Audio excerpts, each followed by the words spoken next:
Hello दोस्तों, नमस्कार। कैसे हैं आप सभी।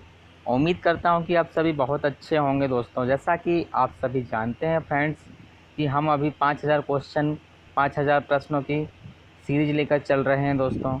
और सारे प्रश्न जो हैं बहुत इम्पोर्टेंट प्रश्न हैं दोस्तों। सभी प्रश्नों को बहुत डीपली डीपली सोचकर लिखना दोस्तों। ऐसा लगना चाहिए कि आप परीक्षा में ही आए प्रश्न को कर रहे हैं दोस्तों। मैं चाहता हूं कि इन प्रश्नों को आप अपने नोटबुक पर भी नोट करें, है ना। और साथ में इस वीडियो को लाइक, शेयर और सब्सक्राइब भी करें दोस्तों। और सब्सक्राइब करते समय दोस्तों बेल आइकन को दबाना ना भूलें। बेल आइकन को दबाओगे जिससे कि आपको हमारी आगामी वीडियो का नोटिफिकेशन सबसे पहले प्राप्त होगा आपको। ठीक है दोस्तों। तो बस दोस्तों, आपसे गुजारिश है, आपसे हम्बल रिक्वेस्ट है दोस्तों कि इस वीडियो को आप लाइक करें, शेयर करें, सब्सक्राइब करें दोस्तों। ठीक है, चलिए ठीक है दोस्तों, अपन अपना पहला प्रश्न की ओर चलते हैं। तो हमारा प्रश्न पहला है, प्रेमचंद उपनाम से लिखी गई पहली कहानी है। प्रेमचंद उपनाम से लिखी गई पहली कहानी है दोस्तों, वो है ममता। प्रेमचंद उपनाम से लिखी गई पहली कहानी है ममता। अगला प्रश्न, मशाल जलती रहे किसका नाटक है। मशाल जलती रहे किसका नाटक है। तो ये है दोस्तों हरिवंश तरुण का। ठीक है।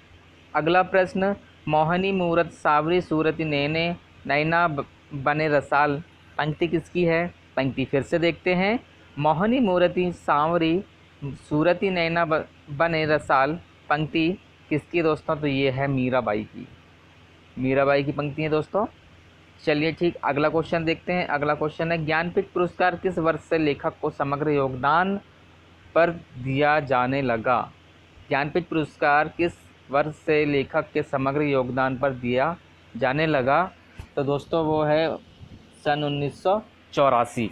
सन 1984 से लेखकों को प्रदान करने दिया जाने लगा। ठीक है दोस्तों। अगला प्रश्न, संदेश नहीं मैं यहाँ स्वर्ग का लाया, इस धरती को ही स्वर्ग बनाने आया। किसकी काव्य पंक्ति है। तो दोस्तों ये है मैथिली शरण गुप्त की। किसकी दोस्तों। ये है मैथिली शरण गुप्त की। ठीक है दोस्तों। अगला प्रश्न,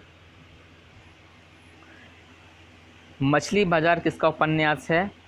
मछली बाजार किसका उपन्यास है दोस्तों। तो राजेंद्र अवस्थी जी का है। राजेंद्र अवस्थी जी का। दुखों के दागों को तमगो सा पहना किसकी पंक्ति है। दुखों के दागों को तमगो सा पहना किसकी पंक्ति है दोस्तों। ये है मुक्तिबोध की। किसकी दोस्तों। मुक्तिबोध की। गिला कहानी के लेखक कौन है। गिला कहानी के लेखक कौन है। मुंशी प्रेमचंद जी। ठीक है दोस्तों। अगला, नुक्कड़ नाटक की शुरुआत किसने की। नुक्कड़ नाटक की शुरुआत किसने की। तो दोस्तों वो है सुदर्शन मजीठिया। सुदर्शन मजीठिया। अगला प्रश्न, शकुंतला की अंगूठी किसका नाटक है। शकुंतला की अंगूठी किसका नाटक है। सुरेंद्र वर्मा जी का नाटक है। चेहरे चेहरे किसके चेहरे किसका नाटक है। चेहरे चेहरे किसका नाटक है। तो ये गिरिराज किशोर जी का। गिरिराज किशोर जी का है। धक्का पंप किसका नाटक है। धक्का पंप किसका नाटक है। राजेश जैन। संस्कार को नमस्कार रचना किसकी है। संस्कार को नमस्कार किसकी रचना है दोस्तों। तो ये है कुसुम कुमार जी की। अगला प्रश्न, सुभाष गाताड़े द्वारा लिखी जीवनी पहाड़ से ऊंचा आदमी किसके जीवन पर आधारित है। सुभाष गाताड़े द्वारा लिखी जीवनी पहाड़ से ऊंचा आदमी किसके जीवन पर आधारित है दोस्तों। तो यह है दशरथ माझी। दशरथ माझी के जीवन पर आधारित है। निराला रामकृष्ण मिशन द्वारा प्रकाशित पत्रिका समन्वयन के संपादन कार्य से कब जुड़े। निराला रामकृष्ण मिशन द्वारा प्रकाशित पत्रिका समन्वयन से संपादन कार्य कब से जुड़े। तो दोस्तों 1922 से। निराला 1923-24 में किस पत्रिका के संपादन मंडल में शामिल हुए। तो वो है मतवाला। मतवाला 1923-24 में निराला जी संपादक मंडल में जुड़े थे। सिस्टर का वास्ते रेखा चित्र है, सिस्टर का वास्ते रेखा चित्र है दोस्तों, तो ये महादेवी वर्मा जी का है।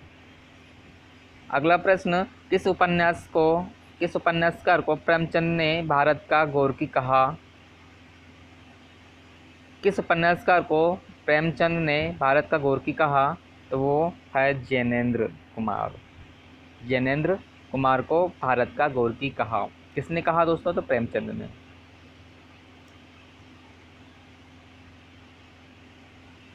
किसने राष्ट्रभाषा के लिए हिंदुस्तानी नाम का समर्थन किया? किसने राष्ट्रभाषा के लिए हिंदुस्तानी नाम का समर्थन किया? तो दोस्तों वो है पुरुषोत्तम टंडन। ठीक है, किसने किया दोस्तों? इम्पोर्टेंट प्रश्न, किसने राष्ट्रभाषा के लिए हिंदुस्तानी नाम का समर्थन किया? तो वो पुरुषोत्तम टंडन है। आचार्य शुक्ल जी ने किस कृति को जातीय चेतना का काव्य कहा? आचार्य शुक्ल ने किस कृति को जातीय चेतना का काव्य कहा? तो वो पृथ्वीराज राजसो। कौन सी कृति जो दोस्तों जिसको जातीय चेतना कहा आचार्य रामचंद्र शुक्ल जी ने? तो वो है पृथ्वीराज राजसो। अगला प्रश्न, आदत से अक्खड़ स्वभाव से फक्कड़ किस कवि का उपनाम है? तो वो है कबीरदास जी का। कबीरदास जी का। ठीक है, आदत से अक्कड़ स्वभाव से फक्कड़ कबीरदास जी का उपनाम है। निराला रचनावली कितने खंडों में प्रकाशित हो चुका है? तो निराला रचनावली 8 खंडों पर प्रकाशित हो चुका है। चारूचंद्र की चंचल किरणें, नर हो या निराश करो मन को, अर्जुन की प्रतिज्ञा, मनुष्यता, प्रतिशोध, मुझे फूल मत मारो, नरक सखी ये खंजन आए, सखी ये मुझसे कहे जाते हैं, ये रचनाएं हैं। ये रचनाएं किसकी है? मैथिली शरण गुप्त जी की। चारूचंद्र की चंचल किरणें, नर हो या निराश करो मन को, अर्जुन की प्रतिज्ञा, मनुष्यता, प्रतिशोध, मुझे फूल मत मारो, नीरक सखी ये खंजन आए, सखी वे मुझसे कहकर जाते।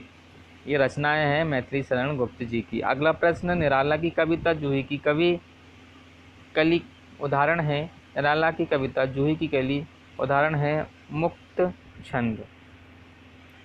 मुक्त छंद। यमगाथा नाटक 1990 के नाटककार, यमगाथा नाटककार के 1990 के नाटककार है दूधनाथ सिंह।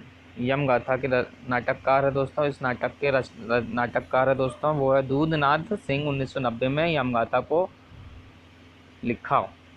ठीक है, तू है गगन विस्तीर्ण तो मैं एक तारा क्षुद्र हूँ, ये पंक्ति किसकी है? ये पंक्ति है गया प्रसाद शुक्ल स्नेही की। गया प्रसाद शुक्ल स्नेही की है दोस्तों। ये तू है गगन विस्तीर्ण तो मैं एक तारा क्षुद्र हूँ, यह है गया प्रसाद जी का। ठीक है, अगला प्रश्न, ऐसे ऑन क्रिटिज्म की हिंदी अनुवाद किसने किया? ऐसे ऑन क्रिटिज्म की हिंदी अनुवाद किसने किया? तो ये किया है जगन्नाथ दास रत्नाकर। जगन्नाथ दास रत्नाकर ने इसको हिंदी अनुवाद किया। हरिश्चंद्र चंद्रिका में प्रकाशित कीर्ति केतु नामक नाटक के रचनाकार हैं। हरिश्चंद्र चंद्रिका में प्रकाशित कीर्ति केतु नामक नाटककार के रचनाकार थे, वो है बाबू तोताराम। कौन है दोस्तों? बाबू तोताराम। अगला प्रश्न, भारतेंदु जी द्वारा किस नाटक से नाटक लिखने की शुरुआत की? भारतेंदु जी द्वारा किस नाटक से नाटक लिखने की शुरुआत की? तो दोस्तों प्रवास नाटक। कौन सा नाटक दोस्तों? वो प्रवास नाटक। उमा शंकर जोशी को किस रचना पर ज्ञानपीठ पुरस्कार प्राप्त हुआ? उमा शंकर जोशी को किस रचना पर ज्ञानपीठ पुरस्कार प्राप्त हुआ? तो वो है निशीथ। कौन है दोस्तों? निशीथ। अगला प्रश्न है दोस्तों, रुबाइयों का प्रमुख रस है रुबाइयों का प्रमुख रस है दोस्तों वात्सल रस है। कौन सा है? वात्सल रस। अगला प्रश्न है, नकुल महाकाव्य के रचनाकार है। नकुल महाकाव्य के रचनाकार है दोस्तों सियाराम शरण गुप्त। नकुल महाकाव्य के रचनाकार सियाराम शरण गुप्त जी। अगला प्रश्न, चातक खड़ा खड़ा चोंच खोले संपुट खोले सीप खड़ी पंक्ति के रचयिता है? मैथिली शरण गुप्त। चातक खड़ा चोंच खोले संपुट खोले सीप खड़ी बोली के रचयिता है दोस्तों, तो वो है मैथिली शरण गुप्त। अगला प्रश्न, अधिकार खोकर बैठे रहना यह महादुष्कर्म है, पंक्ति किसकी? भारत भारती की दोस्तों। ये दोबारा आ गई तो दोस्तों, पिछली वीडियो में भी ये प्रश्न है, कोई बात नहीं दोस्तों। अधिकार खोकर बैठे रहना महादुष्कर्म, ये पंक्ति है दोस्तों भारत भारती की। रामचरितमानस में ज्ञान दीपक कांड किसे कहा जाता है? रामचरितमानस में ज्ञान दीपक कांड किसे कहा जाता है? तो वो है दोस्तों उत्तरकांड। कौन सा कांड है दोस्तों? उत्तरकांड को ज्ञान दीपक कांड कहा जाता है, याद रखना दोस्तों। लाज न लागत आपको दौर आयहू नाथ, रत्नावली की यह पंक्ति कहाँ से ली गई है? रसबोधिनी से ली गई है दोस्तों। लाज न लागत आपको दौर आयहू नाथ रत्नावली की यह पंक्ति कहाँ से ली गई है? तो ये ली गई है दोस्तों रसबोधिनी से ली गई है। अगला प्रश्न, निरंकुश अति निडर रसिक जन रसना गायो भक्तमाल में नाभादास ने यह किसके बारे में लिखा? निरंकुश अति निडर रसिक जन रसना गायो भक्तमाल में नाभादास ने ये किसके बारे में लिखा? तो ये मीरा के बारे में लिखा, मीराबाई के बारे में लिखा नाभादास ने। ठीक है दोस्तों, ये पंक्ति जो है वो नाभादास जी की है, भक्तमाल में लिखा है। और ये किसके लिए लिखा है? ये मीरा के लिए लिखा हुआ है दोस्तों। निरंकुश अति निडर रसिक जन रसना गायो, ये पंक्ति भक्तमाल की है। और भक्तमाल में किसने लिखा? नाभादास ने लिखा। नाभादास ने किसके लिए लिखा? मीराबाई के लिए। अगला प्रश्न, वेदांती मिश्र किसका उपनाम है? वेदांती मिश्र किसका उपनाम है दोस्तों? तो ये उपनाम है आचार्य केशव जी का। किसका है? आचार्य केशव जी का। अगला प्रश्न, वेद में बखानी तीन लोग ठकुरानी है, यह पंक्ति किसकी है? वेद में बखानी तीन लोग ठकुरानी है, यह पंक्ति है दोस्तों सेनापति जी की। किसकी है? सेनापति जी की। अगला प्रश्न, वीथी किसका भेद है? वीथी किसका भेद है दोस्तों? तो यह है रूपक का। किसका है? रूपक का। ठीक है दोस्तों। अगला प्रश्न, एक अचंबा देखा रे भाई ठाटा सिंह चरावे गाई। एक अचंबा देखा रे भाई ठाटा सिंह चरावे गाई किसकी पंक्ति? तो ये दोस्तों कबीरदास जी की पंक्ति है। रूपक का भेद तत्व है, रूपक या नाटक का भेदक तत्व है दोस्तों कथा वस्तु, नायक और रस, तीनों। रूपक नाटक का भेदक तत्व है, कथा वस्तु भी है, नायक भी और रस भी। ठीक है दोस्तों, तीनों हैं। फिर रोए कोई नहीं बोला आधी रात विहंगम बोला, यह पंक्ति किसकी है दोस्तों? तो यह है जायसी नागमती। यह पंक्ति जायसी जी की और किसके संबंधित है? नागमती जी के लिए। ठीक है। फिर रोए कोई नहीं बोला आधी रात विहंगम बोला, पंक्ति किसकी है? जायसी जी की और किसके लिए है दोस्तों? नागमती की। श्रृंगार शिक्षा किसकी रचना है? श्रृंगार शिक्षा किसकी रचना है? वृंद कवि की। श्रृंगार वृंद कवि की रचना है श्रृंगार शिक्षा। एक ही दोहा में लक्षण व उदाहरण दिया है जसवंत सिंह ने। किसने दिया है? एक ही दोहा में लक्षणों का उदाहरण दिया है जसवंत सिंह ने। किसने दोस्तों? जसवंत सिंह ने। अनुमितिवाद का दार्शनिक आधार क्या है? अनुमितिवाद का दार्शनिक आधार क्या है? तो दोस्तों वो है न्याय। क्या है दोस्तों? न्याय। ठीक है दोस्तों, तो आज के प्रश्नोत्तरी यहीं पर ख़त्म होते हैं दोस्तों। साथ में दोस्तों आप इस वीडियो को देखकर लाइक, शेयर और सब्सक्राइब करें दोस्तों। साथ में नए सब्सक्राइबर हो तो बेल आइकन को भी प्रेस करें दोस्तों, जिससे कि हमारी आने वाली हर एक वीडियो का नोटिफिकेशन आपको सबसे पहले प्राप्त हो। थैंक यू फॉर वॉचिंग दोस्तों।